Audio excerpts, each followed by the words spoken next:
Yang menarik juga ada 2 jenis cinta yang saya temukan dari karakter Rasus. Hai, assalamualaikum teman-teman, selamat datang kembali di channel YouTube saya, Dewi Andriani. Hari ini kembali mereview bukunya ini nih, Rongeng Duku Paruk. Saya tidak bisa menampilkannya langsung karena habis masa pinjamnya di Ipusnas. Tidak bisa saya pinjam kembali karena orang berebut ingin membaca buku ini, padahal kopiannya ada banyak. Dapat kopiannya kemarin pun sepertinya itu keberuntungan sih. Ini buku kedua dari Ahmad Tohari yang saya baca dan wow, sangat bagus. Tapi mari kita bahas kenapa saya anggap buku ini bagus.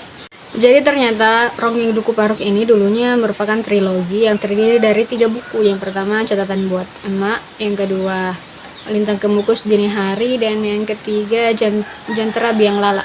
Di cetakan ini disatukan jadi satu buku dengan catatan bagian-bagian yang pernah disensor selama 22 tahun itu dimasukkan kembali di cetakan yang ini. Oke, yang pertama kita bahas judulnya dulu, Rongeng Duku Paruk. Nah, sebelum membaca buku ini, ronggeng yang ada di pengertian saya tidak seperti yang ada di buku ternyata. Karena di lingkungan saya, ronggeng itu semacam sekelompok orang yang memainkan alat musik dari bambu yang berbeda-beda.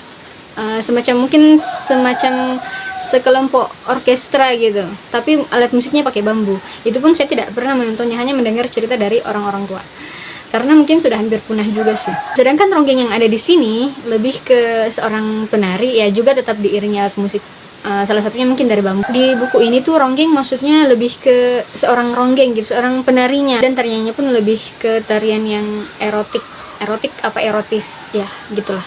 Kemudian Duku Paruk. Ini pertama kali juga saya menemukan kata dukuh, dan ternyata itu maksudnya semacam dukuh itu semacam perkampungan kecil. Jadi Duku Paruk, perkampungan Paruk gitu mungkin maksudnya.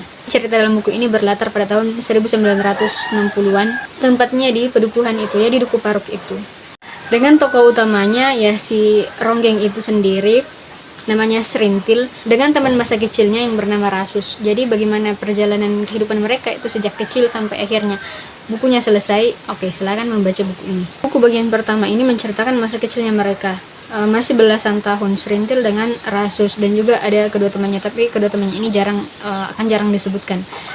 Tokohnya berfokus kepada 2 orang ini, Serintil dengan Rasus. Nah, yang mana pada saat itu Serintil yang masih belasan tahun ingin menjadi seorang ronggeng, anak yang masih polos dan mengira ronggeng itu hanya sebatas menari. Sedangkan Rasus yang 3 tahun lebih tua dari Serintil sudah sedikit lebih mengerti, dan juga karena dia melihat bayang-bayang ibunya di diri Serintil, dia merasa kecewa karena menjadi ronggeng itu bukan hanya tentang menari, tetapi ronggeng adalah milik semua laki-laki. Siapapun yang mampu membayarnya bisa tidur dengan ronggeng. Mirip-mirip giseng yang ada di drama Korea yang kerajaan-kerajaan itu. Tapi saya sudah lupa drama yang mana yang pernah menampilkan kalau peresmian giseng itu ya harus tidur dengan laki-laki. Sama, ronggeng juga tuh peresmiannya tidur dengan laki-laki. Tapi bedanya ronggeng itu seperti dilelang. Jadi dukun ronggengnya itu akan menetapkan harga. Jadi siapa yang mampu membayar, dia yang akan tidur dengan si ronggeng. Cuma bedanya dengan giseng itu bakat seninya sangat dihargai, dan juga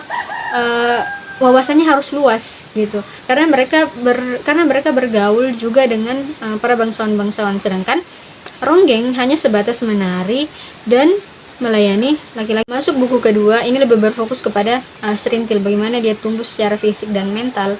Kemudian dia juga sudah mengerti kalau dirinya diperjualbelikan dalam arti yang mendekati sesungguhnya.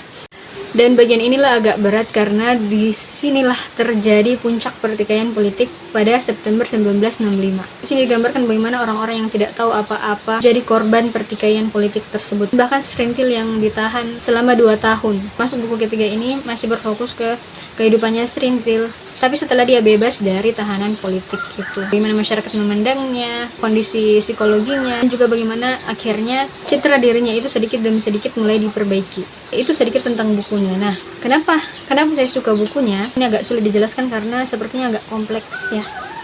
Mulai dari informasi baru yang saya temukan seperti ronggeng itu apa, kemudian pedukuhan apa, dan masih banyak lagi istilah-istilah lain yang sebelumnya tidak pernah saya tahu ada dalam buku sini. Seperti contohnya tigangsir, buku burung sikatan, kampret, codot, bajing, mencecet-cecet, mengirap, sampur, renjana, orong-orong, banyak sekali. Yang saya sebutkan ini hanya sebagian kecilnya. Banyak lagi yang sebelumnya tidak pernah saya tahu ada di dunia ini. Yang kedua, pengembangan karakter yang sangat terasa. Ada 3 karakter yang sangat menarik bagi aku di sini. Yang pertama Rasus, Serintil, dengan Nyai Kartareja yang menjadi dukun ronggengnya si Serintil. Kita bahas yang pertama dulu, Rasus. Rasus ini sangat terlihat bagaimana wawasannya menjadi luas begitu dia meninggalkan kampungnya. Banyaknya nilai-nilai baru yang dia temukan yang membuat pandangannya menjadi lebih objektif melihat kondisi Duku Paruk. Yang menarik juga ada 2 jenis cinta yang saya temukan dari karakter Rasus ini. Yang pertama, membiarkan yang dia cintai itu tumbuh sebagaimana adanya, baik itu kampung halamannya maupun Serintil. Kemudian jenis cinta yang kedua yaitu mengubah yang dicintai ini menjadi lebih baik karena dia tahu kondisi kampung halamannya yang sedemikian terbelakang, bodoh. Karena cinta, maka dia ingin mengubahnya itu menjadi lebih baik, menjadi lebih beradab.